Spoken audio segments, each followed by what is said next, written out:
Hello everybody, welcome to Luminaire classes. आपका exam round the corner है और यहाँ पर मैं आपके लिए लेकर आई हूँ मोस्ट इंपॉर्टेंट क्वेश्चंस आपके एग्जाम पॉइंट ऑफ व्यू से, जो बहुत इंपॉर्टेंट है और इस पैटर्न पर काफी क्वेश्चंस पूछ लिए जाते हैं या फिर इन्हीं को रिपीट कर दिया जाता है। So let's begin. Pen and paper लेकर आप रेडी रहना और मेरे साथ साथ next question here, question number 16 में आपको दिया गया है change the following sentence into active voice by choosing the correct option. ये है आपके सामने क्वेश्चन नंबर 16। बताइए, आप करने की कोशिश करेंगे और आप मुझे आंसर देंगे। Question number 16। Okay, all his calculations have been proved wrong. ठीक है, बताइए, all his calculations have been proved wrong. Tense क्या है यहां पर? यहां देखिए, परफेक्ट टेंस है। परफेक्ट टेंस है। एक्टिव पैसिव वॉइस में टेंस चेंज नहीं होता है, मीनिंग चेंज नहीं होता है। When you change active to passive, verb की थर्ड फॉर्म यूज होती है। बेसिक रूल्स के बिना मत करना, तुक्का मत मारना, नेगेटिव मार्किंग है, फंस जाएंगे। ओके, यहां पर देखो, वर प्रूव्ड, ये क्या टेंस था? परफेक्ट। ये हो गया पास्ट, इसको काट दिया जाए, इसको काट दिया जाए, बिकॉज टेंस हैज चेंज, तो ऑप्शन डी कट गया। It has proved all his calculations wrong, ये इट हमारा जो है इनकरेक्ट है। ये कहां से आया? ये गलत है। दे have proved all his calculations wrong, yes, ये हमारा आंसर है। अगर मैं इसको पूरे को लिखूं तो क्या लिखूंगी मैं? All his calculations have been proved wrong, फिर बाय लगाकर हम डूअर का नाम लिखेंगे, जो भी डूअर है हमारा। ये ऑलरेडी पैसिव वॉइस में है। ओके, ये पैसिव वॉइस में है, इट तो होगा नहीं। They have proved all his calculations wrong, ये होगा।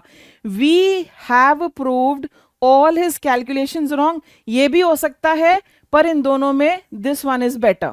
Okay, this one is better. Question number 16, B is going to be the right answer. 16 में बी हमारा राइट आंसर है। आगे चलो। ओके, नेक्स्ट, ये देखो, select the appropriate option to convert the following into active voice. Okay, अब ये किस टाइप का क्वेश्चन है? Why was such a letter written by your brother? This is interrogative, और इंटरोगेटिव भी yes no कैटेगरी वाला नहीं, दूसरे वाला, दूसरे वाला इंट्रोगेटिव। जब आप लुमिनेयर इंग्लिश मास्टरी कोर्स ज्वाइन करेंगे ना, उसमें आप देखोगे कि हमने कुछ भी आपके लिए नहीं छोड़ा है। बिल्कुल बेसिक से एक्टिव पैसिव वॉइस क्या है, सिंपल सेंटेंसेस का आप एक्टिव पैसिव वॉइस कैसे बनाते हैं, नेगेटिव का कैसे बनाते हैं, इंपरेटिव का कैसे बनाते हैं, इंट्रो, बिल्कुल स्टेप बाय स्टेप। उसी तरह से आप सबसे पहले आइडेंटिफाई करिए कि ये किस टाइप का क्वेश्चन आपको दिया गया है, किस टाइप का सेंटेंस आपको दिया गया है। Why was such a letter written by your brother. Okay, बताइए, question number 17 is here in front of you. 17 is here, बताइए इसका आंसर क्या होने वाला है। ओके, अब यहां पर देखो वॉज है, so it is in which tense? It is in past tense. Tense तो चेंज होगा नहीं ना हमारा, पास्ट टेंस है। तो ध्यान से अगर आप देखो, why has such a letter, क्या ये इनकरेक्ट है? यस, ये इनकरेक्ट हो गया क्योंकि हमारा टेंस बदल गया। ओके, अब यहां पर देखो, why was such a letter being written, ये बीइंग कहाँ यूज होता है? ये कंटिन्यूअस टेंस में यूज होता है, यहां पर कोई कंटिन्यूअस नहीं है, तो ये भी हमारा, ये दो ऑप्शन हमारे क्यों एलिमिनेट हो गए? क्योंकि दोनों में टेंस बदल गया। Why did your brother rode such a letter, ये भी इनकरेक्ट है क्योंकि जिन सेंटेंसेस में डू, डज और डिड आता है उनमें हम यूज करते हैं वर्ब की first form. What have we done? We have written did here and we are using rode, तो ये इनकरेक्ट हो गया। Why did your brother write such a letter? 17 C is my answer. 17C is my answer. Choose the option to correctly change the following from direct to indirect speech. दो question active passive के आ गए, अब हम देखते हैं आगे क्या आ रहा है। This is a narration question here.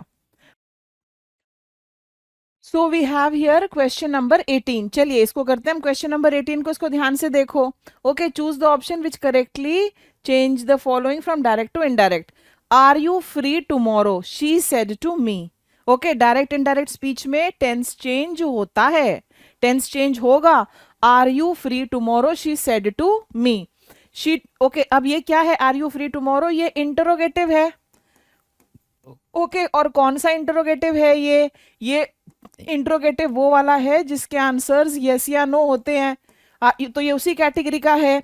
अब इंटरोगेटिव में जो रिपोर्टिंग वर्ब हम लेते हैं वो आस्क्ड लेते हैं। शी टोल्ड मी नहीं होगा, शी ऑर्डर्ड एंड आस्क्ड ये भी नहीं होगा। तो रिपोर्टिंग वर्ब से ही हमारे दो ऑप्शंस जो हैं वो एलिमिनेट हो गए। She asked me if I was free tomorrow, tomorrow को भी तो हमें चेंज करना होता है, तो ये भी मेरा ऑप्शन एलिमिनेट हो गया। Tomorrow changes to the next day, she asked me if I was free the next day, absolutely right. This is my answer, this is my answer. Select the appropriate option as the conversion for the following statement into indirect speech. Okay, ये भी एक और हमारा question आ गया narration का। Okay narration का question आ गया, देखते जाओ। दो एक्टिव पैसिव के आए, दो हमारे नरेशन के आ गए और तीन हमारे पैसेजेस कॉम्प्रिहेंशन आ गई। Fiona said it's getting late. Okay ये इट्स क्या है भाई, जरा मुझे बताएंगे आप। ये है इट इज का कॉन्ट्रैक्टेड फॉर्म, इट इज का कॉन्ट्रैक्टेड फॉर्म है ना। जब तक आपको पता नहीं चलेगा इसमें इज है तो आपको टेंस कैसे पता चलेगा, जरा मुझे बताओ। तो ये किस में है, ये हमारा प्रेजेंट में है, प्रेजेंट टेंस। फाइन, ये पास्ट टेंस में चेंज होगा, यस होगा। यहां पर पास्ट टेंस है नहीं है, मेंट कहां से आया, it is not needed. Okay it had been late, यहां पर तो पास्ट परफेक्ट हो गया। ओके हैज बीन गेटिंग, ये भी इनकरेक्ट है, तो it was getting late. Answer here is going to be 19 D, D is the right answer. Is done, let's move on to the next one. Match list 1 with list 2 to complete the sentences in the table. Okay, अब ये देखो हमारे सामने ये list 1 है और ये list 2 है, और आप ध्यान से देखिए और इसको करने की कोशिश करें। ओके फाइन, क्या आप ये बता सकते हो कि ये किस चीज से रिलेटेड क्वेश्चन है, कौन से टॉपिक से रिलेटेड है? सिनोनिम्स का है, एंटोनिम्स का है, किस चीज का ये है, या ग्रामर के किसी टॉपिक से रिलेटेड है? बताओ मुझे जरा। ओके बताइए किस चीज से रिलेटेड है ये भी नहीं पता चल रहा माय डियर। तभी तो मैं कह रही हूं कि आपके पेपर में क्वेश्चंस की जो प्रेजेंटेशन है, ओके आपको बहुत ही तरीके से क्वेश्चंस पूछे जा रहे हैं। And I will tell you this is a question related to idioms and phrases. Okay ये ईडियम्स एंड फ्रेजेस जो हमारी लोकोक्तियां और मुहावरे होते हैं उनसे रिलेटेड क्वेश्चन है। ध्यान से देखो, are principal only a daredevil, my father advised me due to sheer negligence। ये आपके सामने, अब मैंने बता दिया idioms and phrases का है। अब आप मुझे बताइए, इसमें मैच करने की कोशिश करो। Here we are on question number 20 है आपके सामने, बताइए। ओके ध्यान से देखो, आर प्रिंसिपल, अच्छा अब देखो यहां पर डेयर डेविल से मैं स्टार्ट कर देती हूं। Only a daredevil can face land mafia. Okay mafia एक नेगेटिव वर्ड है भाई। ओके और ये लूट और इस तरह की चीजों के साथ एसोसिएटेड है, तो बी गोज विद वन। ठीक है, अब यहां पर कहीं है where B goes with one, B goes with one केवल एक है, ये है। क्या मैं इसको फिट करके देखूं? ओके डेयर डेविल कौन होता है, ये देखो ईडियम अंडरलाइन कर दो, डेयर डेविल। ठीक है, यहां पर डेयर डेविल जो है ये ईडियम है। डेयर डेविल होता है अ ब्रेव पर्सन, साहसी व्यक्ति के लिए हम ये यूज करेंगे, अ ब्रेव पर्सन। फाइन, उसके बाद देखो next, fair and square. Fair and square होता है सही काम करना, to do the right thing. Died in harness, to die while working, काम करते हुए मृत्यु होना, टू डाई वाइल वर्किंग। आप अपने प्रोफेशन में काम कर रहे थे, उसी समय आपकी मृत्यु हुई, to die while working. So ये इसके साथ जा सकता है, our principal died in harness, you have got yourself into a mess, ये होता है किसी मुसीबत में पड़ना, तो ये इसके साथ जाएगा। Due to sheer negligence you have got yourself into a mess. A goes with 3, ठीक है, ये रहा A goes with 3। B goes with 1, B goes with 1 correct. C goes with 2, my father advised me to be fair and square in business, बिल्कुल सही, C हमारा right answer है। Not an easy question to do, जब कर लोगे तो लगेगा अरे ये तो आसान था, लेकिन देखो इसमें ईडियम्स भी ये नहीं कि एक ही लिस्ट में दे दिया, ईडियम्स को भी इन्होंने जो है दोनों लिस्ट में दिया। यहां देखो, list match list 1 with list 2 to make meaningful sentences. Okay, same same style का क्वेश्चन है। Some speakers merely, okay, the manager was, Sheela achieved success, the poor have to, ये आपको दिए गए हैं। बताइए, brought to book for his negligence, by dint of hard work, bear the brunt, देखो ये सारे brought to book, by dint of hard work, bear the Brunt, beat the air, ये हमारे ईडियम्स हैं, ये हमारे ईडियम्स हैं। बताओ, some speakers merely, the manager was, Sheila achieved success by dint of hard work, के दम पर, के दम पर, मेहनत के दम पर, ठीक है, by dint of, okay, by dint of hard work, so C goes with 2। यहां पर C with 2 कहां है? कहीं है C with 2? बताइए मुझे, यहां पर है C with 2, यहां पर है हमारा C with 2। बताओ, क्या ये हमारा आंसर है? अब आप बताइए, I am waiting for you to tell me. Okay, some speakers merely beat the speakers with their preaching, ये इसके साथ होगा, और beat the air in their speech while preaching. Beat the air, ये एक इडियम है, और इसका क्या मतलब होता है? To beat the air. क्या आप हवा को पीट सकते हैं? जी नहीं, मैं पीट रही हूं हवा को। Is anything happening? No. An impossible task, useless effort. Okay, तो beat the air in their speech while preaching, ए किसके साथ जा रहा है? 4 के साथ, यहां पर है। फिर है हमारा the manager was brought to book for his negligence। brought to book का मतलब होता है उस पर कार्रवाई होना, कार्रवाई होना।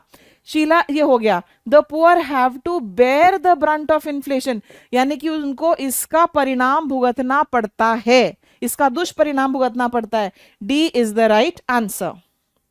Next, choose the correct option for the meaning of the foreign word, और यहां पर आपको वर्ड दिया गया है रॉन्डेवू, और इसका मतलब क्या होता है? Is it a religious place? No. Exaggerated? No. ये है, this is my answer, it's a secret meeting place. C is going to be the right answer. Next, fill in the blank with a suitable foreign word. वाह जी वाह, very rare question, rarest of the rare, rarest of the rare होता है, ये भी idiom है, इसका मतलब है जो बहुत ही कम मिले, दुर्लभ, rarest of the rare। बताइए, dash he would appear to be guilty। अच्छा, ये जो है प्राइमा फेस, इसका यहां पर स्पेलिंग मिस्टेक है, दिस इज द आंसर। पहले तो आपको ये बता दूं, prima facie, prima facie, okay.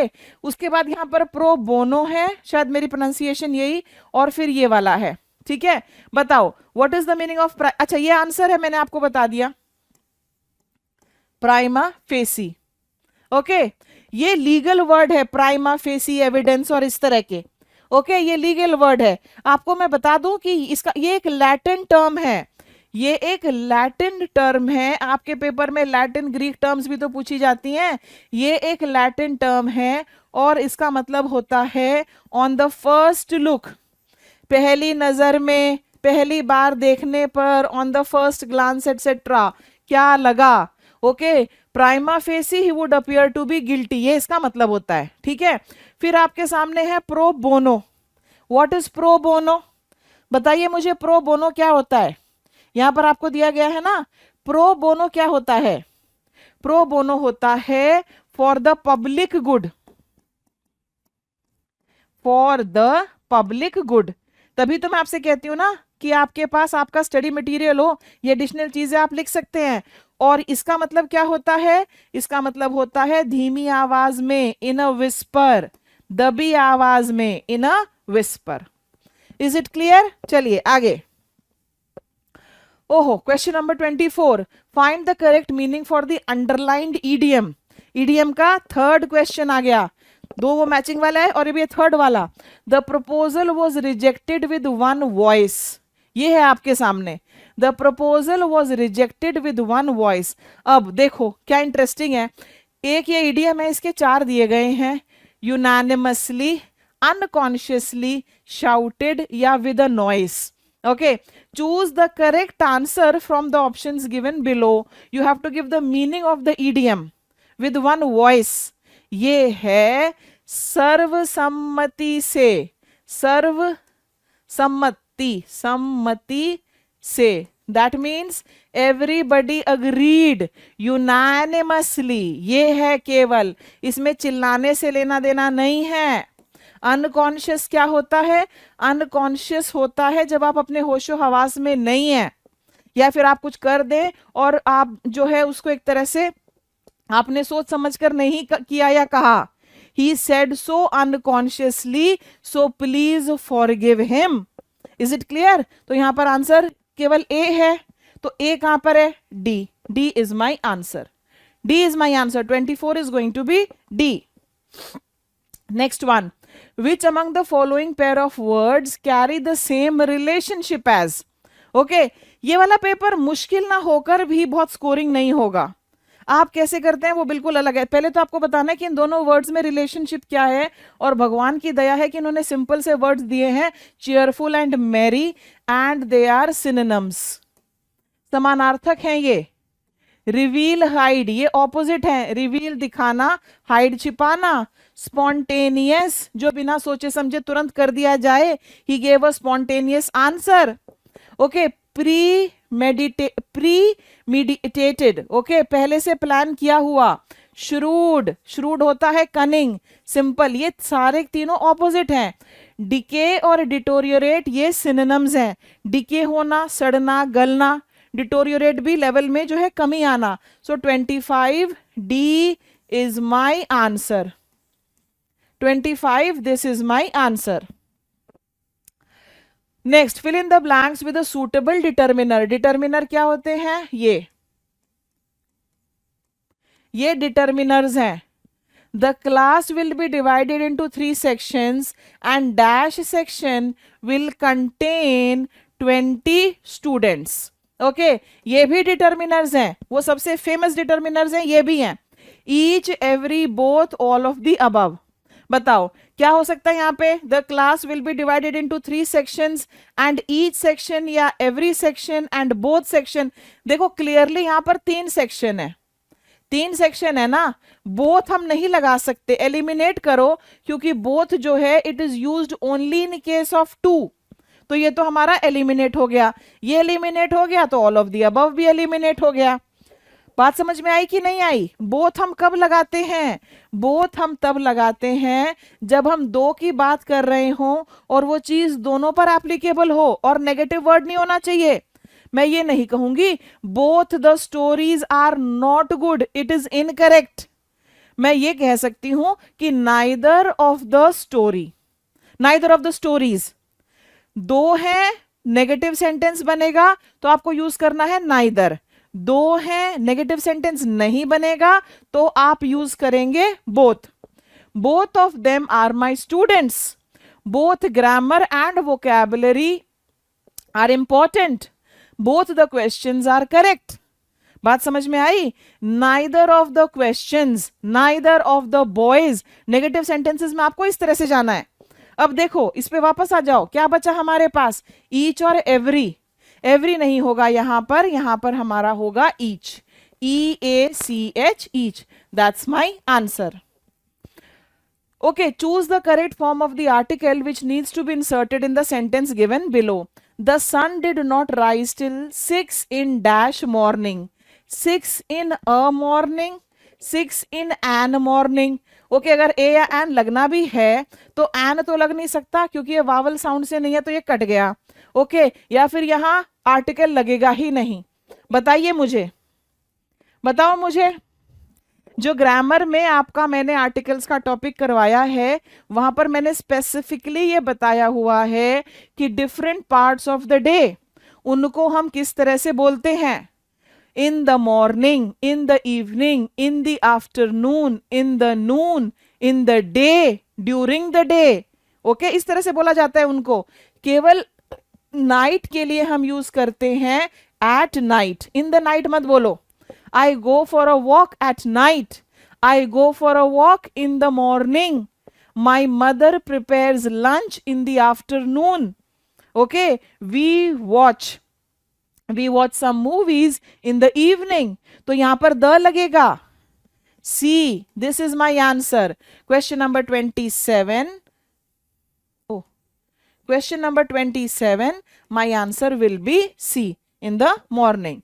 Next, choose the correct exclamatory form of the following sentence from the options given below. Very nice. The students are excited to go for the excursion. Okay, excursion क्या होता है? Excursion होता है एक short trip. Okay, ये one word में भी आ जाता है. What is an excursion? An excursion is a short trip. Okay, fine. The students are excited to go for the excursion. जो students हैं वो excursion पर जाने के लिए excited हैं. बताइए इसका क्या होगा? ये है आपके सामने और मैं आपको हिंट देती हूं. और मेरा हिंट क्या है आपके लिए? मेरा हिंट ये है कि एक्सक्लेमेटरी सेंटेंसेस के लिए वर्ड्स को याद करो. वो हुर्रा, अलास, ओ माई गॉड, ओ नो, और वो किस इमोशन के साथ जोड़े गए हैं. अब यहां पर स्टूडेंट्स एक्साइटेड हैं तो अलास तो हो नहीं सकता. अलास तो हताशा, निराशा और पछतावे के लिए होता है, तो यहां पर ये तो एलिमिनेट हो गया, राइट. अब यहां पर देखो, आर एक्साइटेड, तो कौन सा टेंस है? Present. Is it present tense? Yes, it is present tense. यहां पर कौन सा टेंस आ गया? Past tense. ये भी कट गया. उसके बाद हम कूडोज कहां पर यूज करते हैं? Kudos to you. जब हम किसी की तारीफ करते हैं, उसको चीयर करते हैं, अप्रिशिएट करते हैं, यहां पर वो भी नहीं हो रहा, तो ये भी कट गया. क्या बचा? How excited the students are to go on an excursion. Absolutely right. So what's my answer? My answer here is A. 28 will be A. ठीक है. How many of you could do question number 28 well? आपका answer सही आया, जरा मुझे बताइए. Question number 28, your answer is going to be A. ठीक है. अगला देखिए और मुझे बताइए इसका आंसर क्या होने वाला है. Okay, let's do it. ये भी choose the correct exclamatory sentence for the following. इसका आपको एक्सक्लेमेटरी बनाना है. It is a matter of regret. ये बहुत इंपॉर्टेंट है. रिग्रेट के लिए कौन सा वर्ड यूज होगा? It is a matter of regret that your grandfather has passed away. बताइए. ये वाला जो है इसका स्ट्रक्चर एक्सक्लेमेटरी है ही नहीं, बिकॉज इसमें वो वर्ड ही नहीं है जो डेथ वगैरह को एक्सप्रेस करता है. क्लियर? फर्स्ट वाला तो हमारा एलिमिनेट हो गया. Oh, we lost your grandfather. Okay, we lost your grandfather. Did we lose? यहां पे क्या कह रहे हैं? It is a matter of regret that your grandfather has passed away. We जो है यहां पर ये यूसेज इनकरेक्ट है. we की यूसेज इनकरेक्ट है, ये वाला प्रोनाउन इनकरेक्ट है. How regretful are we? इसमें फिर वो वर्ड नहीं है. ये जो वर्ड आना है, alas, we have lost your grandfather. Yes, D is the correct answer. Question number 29, answer here is going to be D. D जो है question number 29 के लिए D हमारा राइट आंसर है. ठीक है जी, ये हमारा राइट आंसर है, अलास वाला.